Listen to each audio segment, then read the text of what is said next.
Hey everyone, and welcome to This Explainer. Today, we're diving into something completely fascinating. We are exploring a theoretical economic framework from our source material that basically flips the script on traditional economics.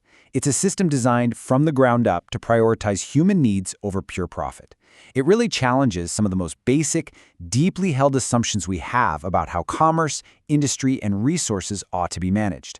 If you've ever found yourself wondering what a totally different, needs-first society might actually look like, well, you're definitely in the right place. We're going to break down the core theories of this framework and then look at a highly detailed case study provided by the source to see exactly how this might play out in the real world. So imagine this for a second. What if your local economy was legally required to guarantee your basic needs? And I don't just mean as a nice political talking point, but as a rigid, fundamental law of the land. That right there is the central premise we're unpacking today. Here's our game plan. We'll start by defining this people's economy, looking at how it guarantees minimums and how it completely restructures industry. Then, we take all that theory into practice with a specific case study on Bengal to see how it tackles local needs, education, energy, and transport. All right, let's jump right into part one, defining the people's economy. This framework represents a massive shift in how we view the actual purpose of an economic system. The core philosophy here, the economy exists to serve people, not the other way around. In practice, this means basic needs like food, clothes, and shelter are viewed as guaranteed human rights. Absolutely not privileges. It puts the real power over resources directly into the hands of the people, letting them collectively decide what they actually need. And maybe most interestingly, work is fundamentally redefined. It becomes about helping others and lifting up communities, rather than just generating profit. It's a system built from the ground up to ensure everyone can survive with dignity. Moving on to part two, guaranteeing those minimum requirements. So, you might be wondering, how does this proposed economy actually ensure everyone's needs are met? I mean, it's one thing to say everyone deserves food and shelter, but how is that executed? Well, they use something called purchasing capacity. Now, the framework doesn't propose just handing out government rations to everyone. Instead, it proposes that purchasing capacity becomes a fundamental constitutional right. This means the system is legally obligated to make sure every single citizen has the actual financial ability, literally the money in their pockets, to buy what they need to survive. The text argues this gives citizens real legal leverage. If their minimum requirements aren't met, constitutional law backs up their right to demand it. And because this deals with literal survival, this mechanism takes absolute priority over any other part of the economy.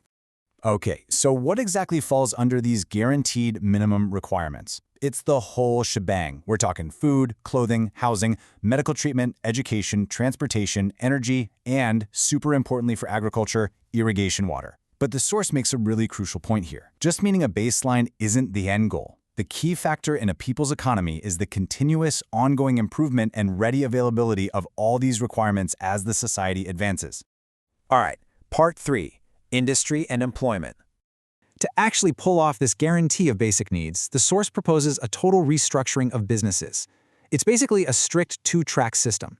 On one side, you have private industries, but they are strictly capped in size and scope to completely prevent monopolies and exploitation. And get this, if a private business does well and gets too big, the framework actually requires it to transition into a cooperative. On the other side, you have cooperative industries. These are meant to be the primary engines of the economy, serving as the main way for people to independently organize and take collective responsibility for their livelihoods.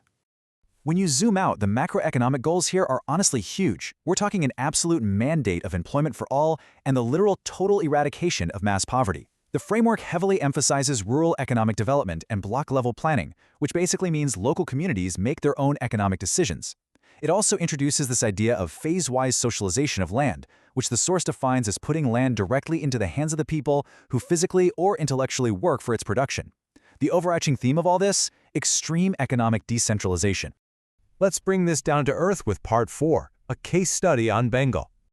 Theory is great, but now we get into the really fun part. How does this actually play out in a specific place?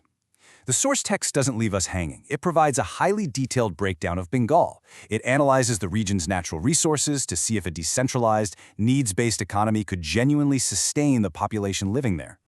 Which leads us right into part 5, fulfilling basic local needs. Just think about trying to feed 70 million people using only local resources. Sounds kind of impossible, right? But the text claims Bengal's incredibly fertile land makes this theoretically totally possible. Now, the main hurdle is seasonal water shortages during the winter. To solve that, the framework relies on super aggressive water conservation and specific techniques like shift, lift, and tank irrigation. By being really strategic with their sweet river water, the region could cultivate a massive, self-sustaining diversity of crops, fruits, and vegetables. And it's not just about food. What about clothing all those people? Well, Bengal's climate is basically a goldmine for raw materials. They can rely heavily on cotton and mulberry silk, which apparently thrives in the slightly dry climate of eastern Bengal, plus non-mulberry silk and synthetics. On top of that, they can produce unique fibers from locally available copra, rice husks, bamboo, coconut shells, and even banana leaves. The text argues that Bengal couldn't just be completely self-sufficient in clothing, it could easily produce a surplus to export. When it comes to putting a roof over those 70 million heads, local geography steps up yet again. The region has abundant sand, lime, and cement. The specific clay soil found in Bengal is actually perfectly suited for manufacturing bricks, fire bricks, and tiles. Plus, the text notes there are enormous limestone deposits there. Under this new economic model, the local industries manufacturing these construction materials would be incredibly profitable, allowing the region to build out its own housing infrastructure entirely in-house. Now, the source has a really fascinating, unique take on medicine. It suggests that it is basically the practice of nature to abundantly produce the exact herbs needed to cure the common diseases of the people in that specific locality. Since the major ailments in Bengal are historically fever and stomach diseases, this framework leans heavily into cultivating the local herbs and mining the local minerals that naturally treat those exact regional issues. All right, our final section, Part 6, Education, Energy, and Transport. The education model here is super localized and deeply rooted in the culture. Bengali would be the primary medium of instruction, as the text heavily emphasizes that the mother tongue is the most natural medium of expression. English is kept around, but reserved for higher global education, while Sanskrit is taught to enrich the cultural heritage. But what truly shows you the depth of this self-sustaining vision is that even the school supplies are 100% local. Imagine textbooks printed on paper manufactured from local grasses, using ink made from locally grown indigo. Of course, to keep all of this running, you need power and transport. Until cheap solar is fully scaled, the region actually has incredibly diverse energy options right at home: hydroelectric, thermal, tidal, and wind power. Pair that with the raw materials readily available in the ground, we're talking rubber, steel, mica, mercury, silver, copper, quartz, and manganese. The source concludes that by combining these local energy sources with these abundant mineral resources, Bengal could theoretically support and develop an entirely self-contained transportation network. So that brings us to the big question. We've explored the rules of a people's economy, and we've seen how the source material applies it directly to the geography of Bengal. But the real takeaway is looking at your own backyard. Could a decentralized, needs-based economy actually work in your region? What resources do you have locally, and how would your society change if basic needs were a constitutional guarantee? It's a pretty wild framework to think about, right?